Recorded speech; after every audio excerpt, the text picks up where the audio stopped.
of us, everyone who is a child of God is a child of success. But what is success? Success is God providing for you what you need to realize your dreams. Prosperity means God providing what you need to fulfill your dreams. Everyone here has a dream. Nobody was born without a purpose. You were born on purpose for a purpose. And God has already conceived that dream in you. Can we see the book of Genesis chapter 35?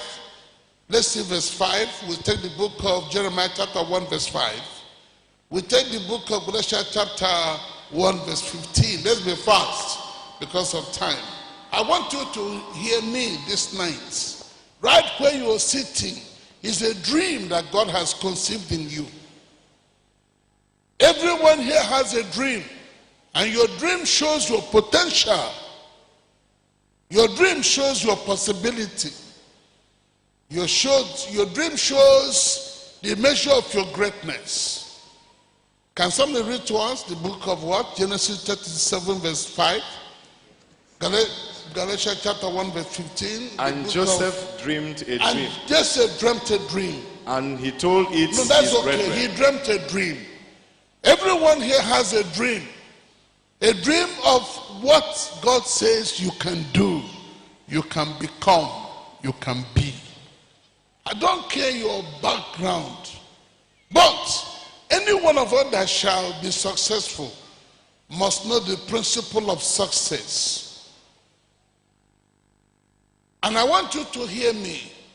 Nobody can break the principle that governs any area of life and get away with it. When you break the principle will also break you. Nobody here can break the law of gravitation. Anybody? No. If you climb to the topmost part of this building and jump down and say to yourself, I am born again, I will not break my legs, it's a lie. Once you land, your legs will be broken. Why? Principles do not obey circumstances. Prayer cannot even change principles. Nor fasting. If a bull is charging at people and others are running away, and you stand still before the bull and say to the bull, I am born again. The bull does not understand English. He will knock you down. He will knock you down. If you are going to be successful, you must study the principle of success. You must know it. You must absorb it. It must become part of your thought processes. I'm going to show you also the principle of success. But what I want you to do for me tonight is to speak to yourself and say to yourself, I shall be successful.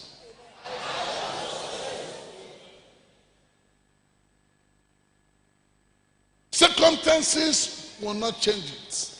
Men will not change it. Can we run down to chapter 37, verse 23 of the book of Genesis? I'm going to bring out a very beautiful aspect of life. What does he say? Chapter 23, verse 37 of the book of Genesis? Yes. Verse 23, verse 23 of 37. And it came to pass, when Joseph was come into his brethren, that they stripped Joseph out of his coat. His coat of many colors. Stop there. Circumstances can try to change and remove from you your coat of many colors given to you by your father.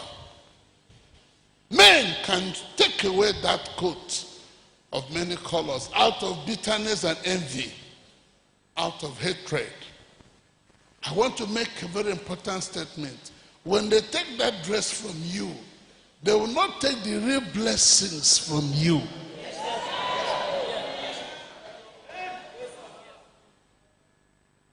When circumstances deny you education, it has only taken away the coat of many colors. It will not take away the promise God has pronounced over you and the blessings God has spoken into your life. You still become that which God wants you to be. Even when they take your freedom, they have not taken that dream, nor that real blessing. No, they have not. Even when you marry the wrong man, which you must avoid, but in case you find yourself there, you can only take the dress, not the real blessing. Raise your hand and say, nobody shall take my blessing from me.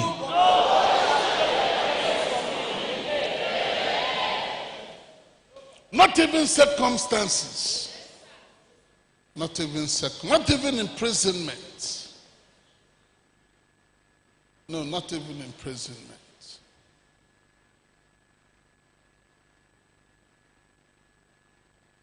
My uncle in 1958 said to me, Omar, for giving your life to Christ, you'll be nobody in this family. You'll be the poorest. And I said, Uncle, I have been driven away by you, but I'll follow Jesus. And as I follow him, I shall be the pillar of this family. When your enemies say you'll be nobody, don't forget to say something. Because if you shut up your mouth, you have approved and endorsed and validated and attested and confirmed and affirmed whatever they have said to you. When Goliath said to David, David, I will tear you. And David said, you have come against me with weapons, but I will come against you with the name of the Lord. Right where you are tonight, I want you to come against every enemy of yours with the name of the Lord.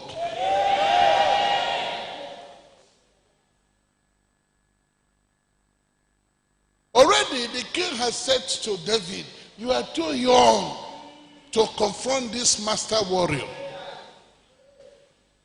Even when you have nothing, that person God says you will be, nobody can take it from you.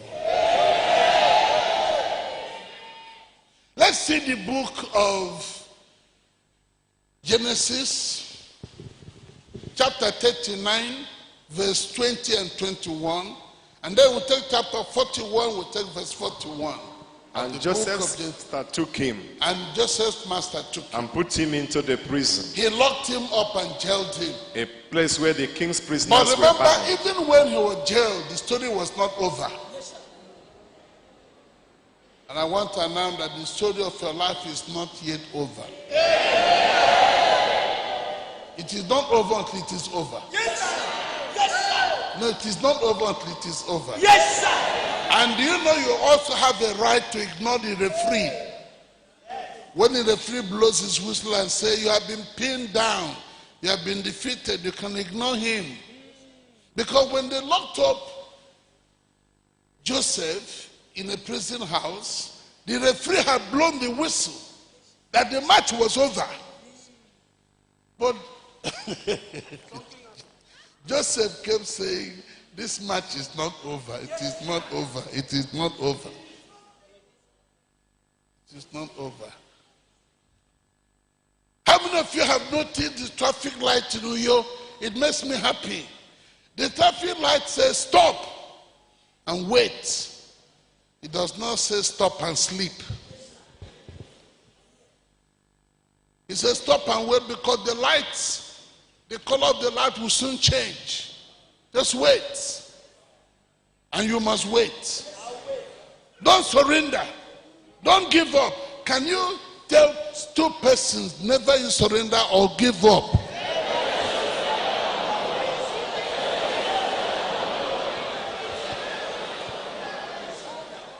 That you have no money today does not mean you will die a poor man.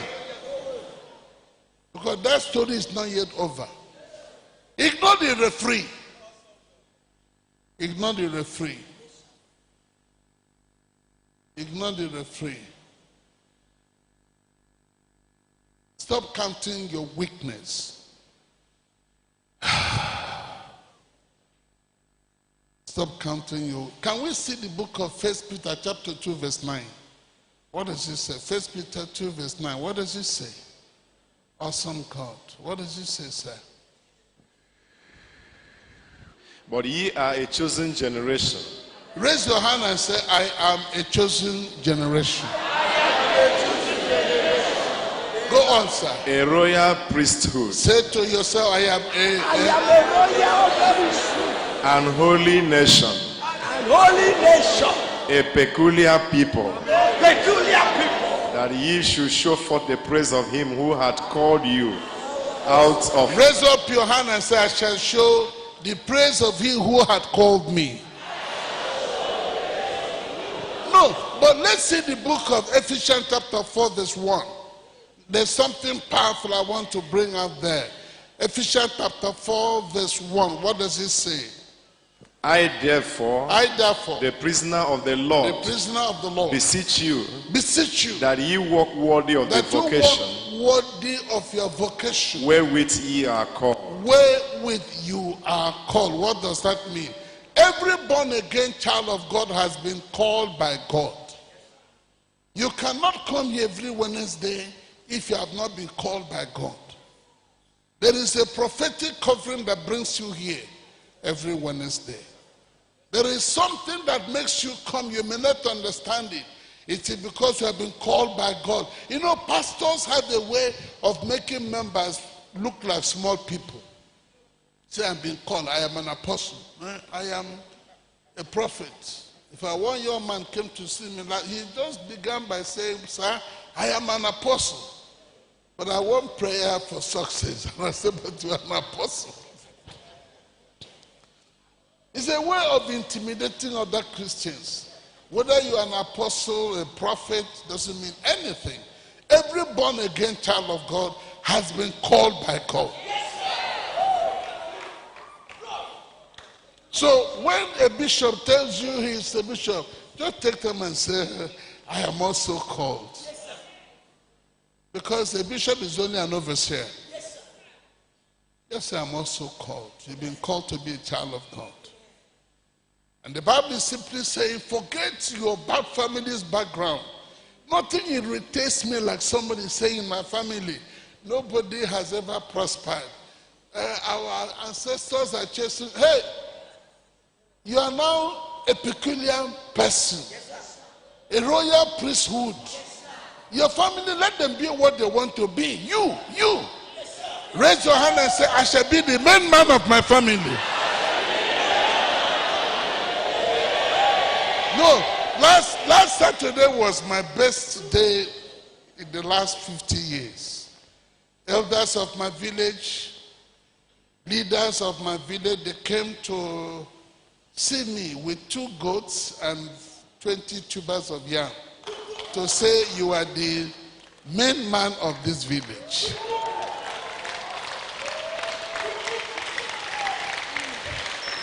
The chief said, you have given us a third road, you have given us a hospital, you have given us street lights. You have caused government to tar the road from the headquarters to the last village in our area. So we have come to honor you as the leading light of this community.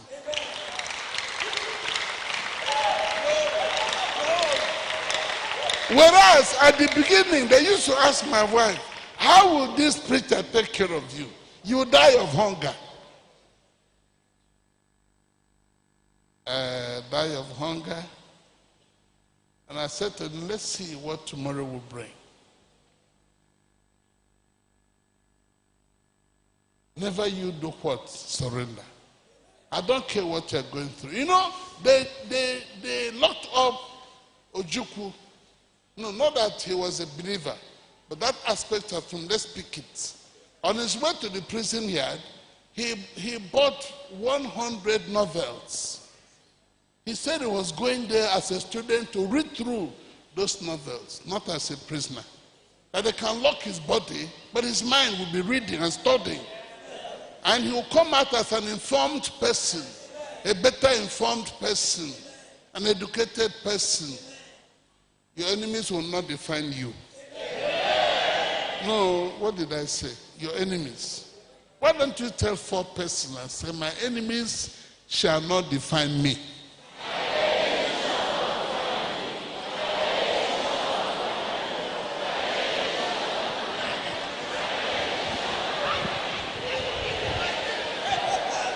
And you will think about member. Ami moyo mami kwe. And you will think Jehovah.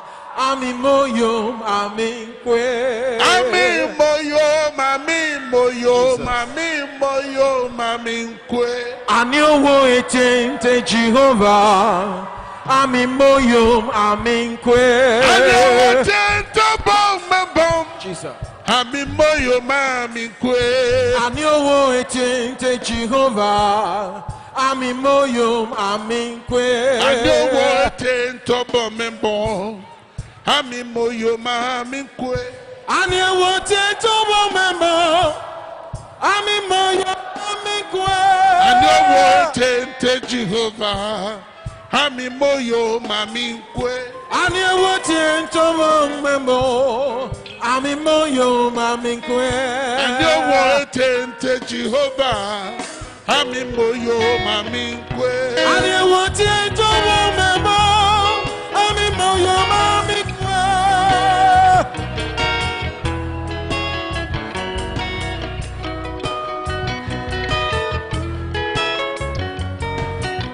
And you want to remember. Ami moyo mami kwe. And you want to remember. Ami moyo mami kwe.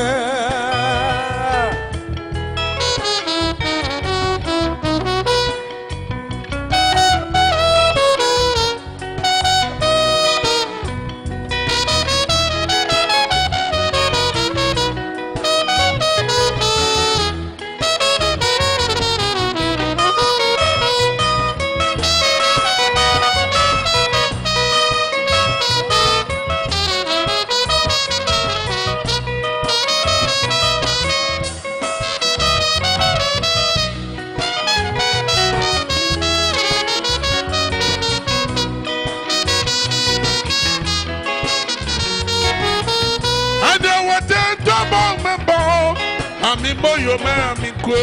Ami moyo mami kwe. Ami moyo mami kwe. Ami moyo mami kwe. Ani wote ntobo membo.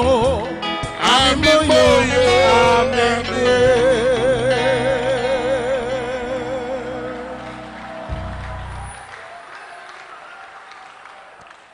Do you know, last Saturday, we sang this song in Newi and said Thursday we set the place of fire.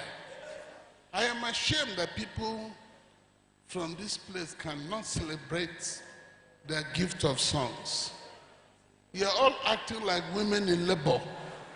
Deliver, so I have to sing after delivery.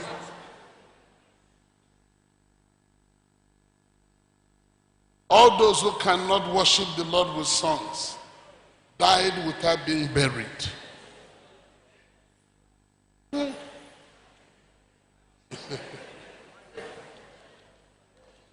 Yes, what did I say? I said, they can take your coat of colors, but not your real blessings.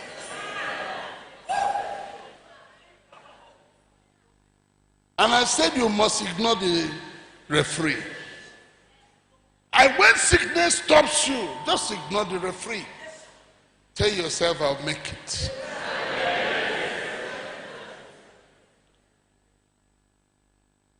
It's on record that once I was exhausted and a doctor said to me, you're about to die. Me? He said, yes. A dog. People like me don't die like ordinary men. Forget all your readings and clinical prophecies. Forget them.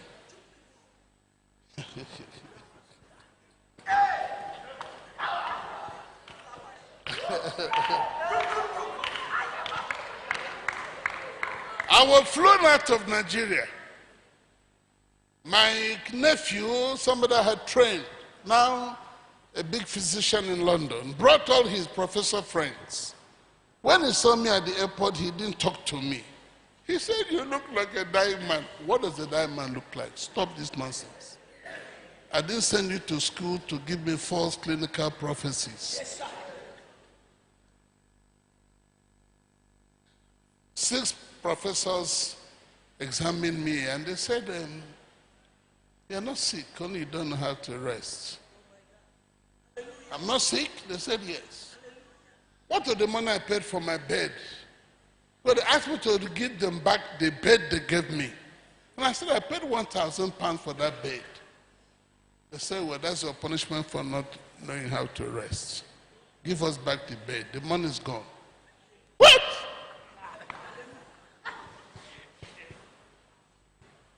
Anybody who wants to stop you must be ignored.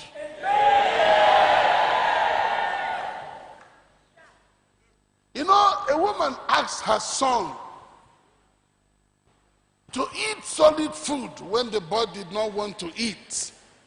And she flogged the boy to eat. As the boy was eating, the boy said to her, "Ma, I'm only eating on the outside. On my inside, I'm not eating this food."